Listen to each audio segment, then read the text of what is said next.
ગરની રમતિયાળ અને ખમીરવાળી જમીનની મોંઘી મોલાત એવા બે કદાવર નરની આ વાત. જય અને વીરુ જન્મ્યા ન્યાથી ભેગા ને ભેગા. એકની પૂંછડી પૂરી થાય ને બીજાની કહેવાળી શરૂ થાય એમ હંમેશા આગળ ને પાછળ એકબીજાની હારે ને હારે. જો ગીર અયોધ્યા હોય તો જય અને વીરુ ત્યાંના રામ ને લક્ષ્મણ.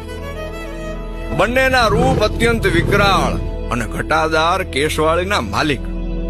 બંનેનો રંગ અસલ ગરની માટી જેવો. ખોરઠની સીમમાં આવેલ હાવજની વસ્તીમાં સૌથી મોટો ફાળો આ બે નરનો છે. એક દીમાં 30 થી 40 કિલોમીટરનો પ્રવાસ ખેડી શકે એવા આ નર શિકાર કરવા ભેળા જાય અને એક મારણ કરતો હોય ત્યારે બીજો સિંહ બાળની રખેવાળી કરે.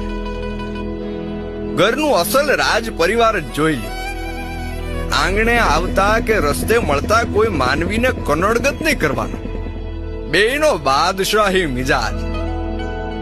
આમ તો ગીરમાં કેટલાય ભેરું થઈ ગયા, પણ જય અને વીરુનો પ્રેમ, એમની અખૂટ શક્તિ, એમનો વિશાળ પરિવાર, એમનું વિકરાળ રૂપ અને ખાસ કરીને એમની ઉપસ્થિતિની ઉર્જા ક્યાંય ન જોયેલી, ક્યારેય ન બનેલી.